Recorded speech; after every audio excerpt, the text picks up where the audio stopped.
भाग 1 बाल विकास और अध्यापन कला।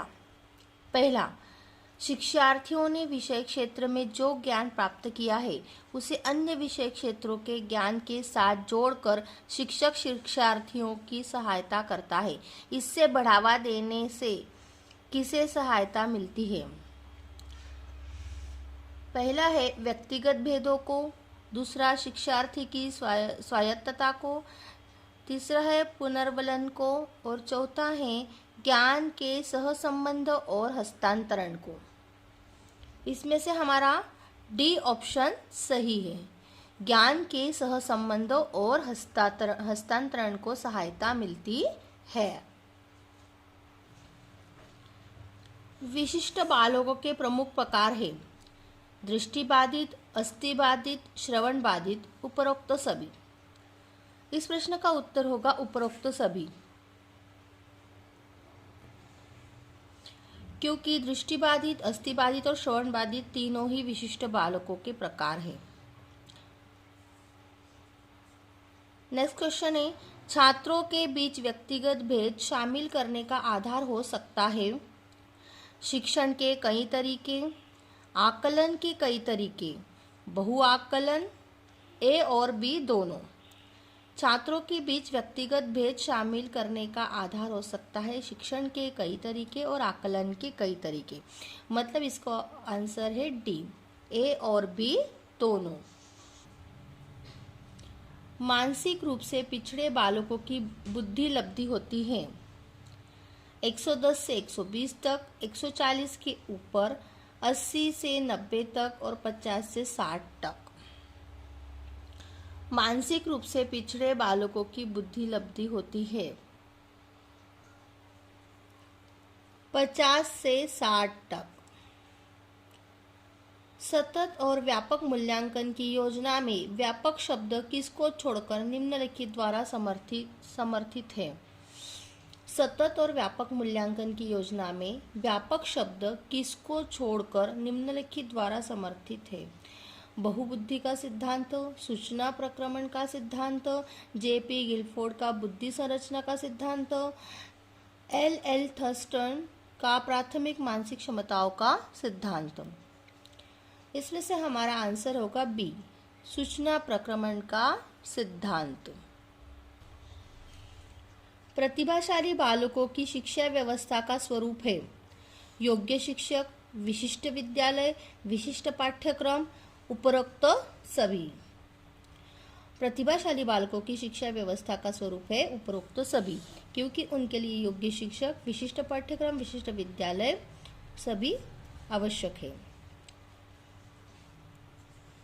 छात्र फैशन शो को देखकर मॉडलों का अनुकरण करने का प्रयास करते हैं।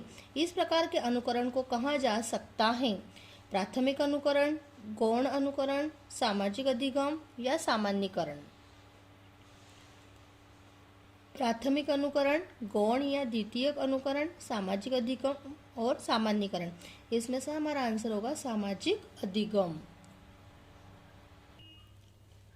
मंद अधिगामी बालकों की विशेषता होती है शैक्षणिक मंदिता, भग्नादोष, वाणीबाधिता, उपरोक्त सभी। मंद अधिगामी बालकों की विशेषता होती है शैक्षणिक मंदिता। निम्नलिखित में से किस कथन को अधिगम की विशेषता नहीं माना जाता है? अधिगम वह प्रक्रिया है जो व्यवहार में मध्यस्थता करती है। अधिगम कुछ विशेष अनुभवों को परिणाम स्वरूप होता है। व्यवहार का अध्ययन अधिगम है। न सीख पाना भी अधिगम का हिस्सा है। अधिगम वह प्रक्रिया है जो व्यवहार में मध्यस्थता करती है।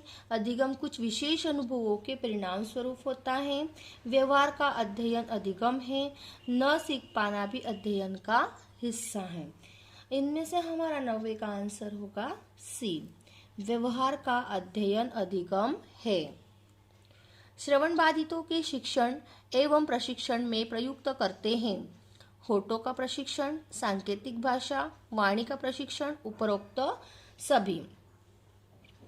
श्रवण बाधितों के लिए होठों का प्रशिक्षण, वाणी का प्रशिक्षण और सांकेतिक भाषा तीनों ही आवश्यक है, इसलिए इसका आंसर होगा उपरोक्त सभी। बाह्य अभिप्रेरणा में शामिल है प्रशंसा और दोषारोपण, प्रतिस्पर्धा, पुरस्कार और दंड, परिणामों का ज्ञान। बाह्य अभिप्रेरणा में शामिल है प्रशंसा और दोषारोपण, प्रतिस्पर्धा, पुरस्कार और दंड, परिणामों का ज्ञान। इसमें से हमारा आंसर होगा डी, क्योंकि चारों ही इसमें शामिल है। पुरस्कार एवं दंड का प्रयोग अधिगमकर्ता के लिए करते हैं। पुरस्कार एवं दंड का प्रयोग अधिगमकर्ता के लिए करते हैं। परिणाम का ज्ञान, अभिप्रेरित, प्रशंसा एवं निंदा उपरोक्तों में से कोई नहीं। प्रशंसा एवं निंदा। शैशव काल में बच्चा निर्देशित होता है। शैशव काल में बच्चा निर्देशित होता है परिपक्वता से, प्रवृत्ति से, शिक्षा से, अधिगम और सहज ज्ञान से। शैशव काल में बच्चा निर्देशित होता है प्रवृत्ति से। मानवीय संबंध निर्भर करते हैं धर्म की अवधारणा पर, जैविक एवं पर्यावरणीय अवधारणा पर, मनुष्य की प्रकृति की अवधारणा पर, उपरोक्त सभी पर। मानवीय संबंध निर्भर करते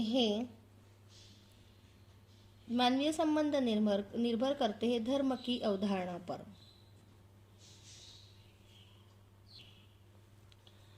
डैश के अतिरिक्त निम्नलिखित तकनीकें हैं जो परीक्षा के कारण होने वाली चिंता को दूर करने का प्रयास करती हैं। प्रश्न पत्र के पैटर्न से परिचित कराना, परिणाम के संबंध में बहुत अधिक सोचना, समर्थन प्राप्त करना, विशिष्टता पर बल देना। प्रश्न पत्र के पैटर्न से परिचित कराना, परिणाम के संबंध में बहुत अधिक सोचना, समर्थन प्राप्त करना, विशिष्टता पर बल देना। इसका आंसर होगा विशिष्टता पर बल देना। जेनसन तथा रिक्सियों के अनुसार निर्देशन के कार्य है।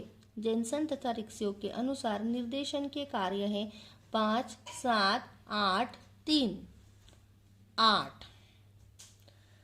छात्रों में पढ़ाई के दौरान जो कमियां रह जाती है उनके निदान के बाद डैश होना चाहिए। छात्रों में पढ़ाई के दौरान जो कमियां रह जाती हैं उनके निदान के बाद डैश होना चाहिए। उपयुक्त उपचारात्मक कार्य, संगहन अभ्यास कार्य, सभी पाठों का व्यवस्थित रूप से दोहराना, शिक्षार्थियों और माता पिता को निष्कर्ष की सूचना देना। उपयुक्त उपचारात्मक कार्य। व्यक्तिगत निर्देशन निम्नलिखित शैक्षिक स्तर पर दिया जाना चाहिए। व्यक्तिगत निर्देशन पूर्व प्राथमिक स्तर, माध्यमिक स्तर, उपरोक्त सभी। व्यक्तिगत निर्देशन सभी स्तरों पर दिया जाना चाहिए, इसलिए उपरोक्त सभी। शिक्षक समूह परिचर्चा, समूह परियोजनाएं, भूमिका निर्वाह आदि जैसी कई समूह गतिविधियों में अपने शिक्षार्थियों को व्यस्त रखता है। यह सीखने को किस आयाम को प्रदर्शित करता है? शिक्षक समूह परिचर्चा, समूह परियोजनाएं, भूमिका निर्वाह आदि जैसी कई समूह गतिविधियों में अपने शिक्षार्थियों को व्यस्त रखता है। यह सीखने के किस आयाम को प्रदर्शित करता है? भाषा निर्देशन अधिगम, प्रतियोगिता आधारित अधिगम, सामाजिक गतिविधि के रूप में अधिगम, मनोरंजन के माध्यम से अधिगम। सामाजिक गतिविधि के रूप में अधिगम। निर्देशन की प्रक्रिया का प्रमुख आवश्यक अंग है व्यक्तिगत निर्देशन, शैक्षिक निर्देशन, आंतरिक निर्देशन, उपरोक्त सभी। निर्देशन की प्रक्रिया का प्रमुख आवश्यक अंग है व्यक्तिगत निर्देशन। एक छात्र अध्याय के मुख्य बिंदुओं को रेखांकित करती है, उसका दृश्य निरूपण करती है तथा अध्याय के अंत में अपने मन में उत्पन्न होने वाले प्रश्नों को प्रस्तुत करती है। वह विचारों के संगठन द्वारा अपने चिंतन को निर्देशित करने का प्रयास कर रही हैं, अनुरक्षण पूर्वाभ्यास की रणनीति का उपयोग करने की कोशिश कर रही हैं, प्रेक्षण अधिगम सुनिश्चित कर रही हैं, केंद्र बिंदु विधि का उपयोग करने की कोशिश कर रही हैं। एक छात्र अभ्यास के मुख्य बिंदुओं को रेखांकित करती है, उसका दृश्य निरूपण करती है तथा अध्याय के अंत में अपने मन में उत्पन्न होने वाले प्रश्नों को प्रस्तुत करती है। वह विचारों के संगठन द्वारा अपने चिंतन को निर्देशित करने का प्रयास कर रही है। व्यक्तित्व क्रिया का महत्वपूर्ण घटक है। व्यक्तित्व क्रिया का महत्वपूर्ण घटक है कक्षा प्रसंग, स्वप्न विश्लेषण, साक्षात्कार। उपरोक्तों में से कोई नहीं। व्यक्तित्व क्रिया का महत्वपूर्ण घटक है स्वप्न विश्लेषण। एक अध्यापिका यह सुनिश्चित करना चाहती है कि उसके छात्र आंतरिक रूप से अभिप्रेरित है। यह क्या करेगी? सभी बच्चों के लिए उपलब्धि एक समान मानक निर्दिष्ट करेगी। अंतिम परिणाम पर ध्यान केंद्रित करने की बजाय व्यक्तिगत रूप से बच्चों की अधिगम की प्रक्रिया पर ध्यान केंद्रित करेगी। मूर्त रूप से पुरस्कार प्रदान करेगी। अलग सोच को बढ़ावा देने वाली शैक्षणिक गतिविधि की योजना बनाएगी। अब अध्यापिका यह सुनिश्चित करना चाहती है कि उसके छात्र आंतरिक रूप से अभिप्रेरित है, तो यह अंतिम परिणाम पर ध्यान केंद्रित करने की बजाय व्यक्तिगत रूप से बच्चों की अधिगम की प्रक्रिया पर ध्यान केंद्रित करेगी। मनोविश्लेषण विधि आवश्यक होती है। स्वप्न विश्लेषण, साक्षात्कार, कक्षा प्रसंग, उपरोक्त में से कोई नहीं। मनोविश्लेषण विधि आवश्यक होती है, उपरोक्त में से कोई नहीं। छात्रों में हकलाने की समस्या से किस पद्धति के प्रयोग से निपटा जा सकता है? छात्रों में हकलाने की समस्या से किस पद्धति के प्रयोग से निपटा जा सकता है? अनुश्रुत भाषण, प्रवर्धित भाषण, परिणाम भाषण, लंबित भाषण। प्रवर्धित भाषण। किसने कहा है कि अभिप्रेरणा कार्य को प्रारंभ करने, जारी रखने एवं नियमित करने की प्रक्रिया है? एवरिल ने। अधिगम अक्षम बच्चों के संदर्भ में तात्कालिक संबंध उपलब्ध कराना, सहयोग पर जोर देना और गैर शिक्षण तकनीकों का लाभ उठाना जैसे त्वरित संदेश, बुद्धिमत्तापूर्ण खोज और सामग्री प्रबंधन जुड़े हैं। अधिगम अक्षम बच्चों के संदर्भ में तात्कालिक संबंध उपलब्ध कराना, सहयोग पर जोर देना और गैर शिक्षण तकनीकों को लाभ उठाना जैसे त्वरित संदेश, बुद्धिमत्तापूर्ण खोज और सामग्री प्रबंधन जुड़े हैं। संग्रंथित अधिगम डिजाइन से, हस्तक्षेपी अधिगम डिजाइन से, उपचारात्मक प्रत्युत्तर डिजाइन से, अधिगम के सार्वभौमिक डिजाइन से, सग्रंथित अधिगम डिजाइन से। भोजन, पानी एवं हवा आदि आवश्यकताएं कहलाती हैं। शारीरिक, सामाजिक, स्नेह एवं संबंधता, जैविक। भोजन, पानी एवं हवा आदि आवश्यकताएं कहलाती है जैविक। नृत्य किस प्रकार की बहुबुद्धिमत्ता से संबंधित है? नृत्य किस प्रकार की बहुबुद्धिमत्ता से संबंधित है? स्थानिक, भाषाई, संगीत, प्रायोगिक। अभिप्रेरणा का अधिगम से संबंध है।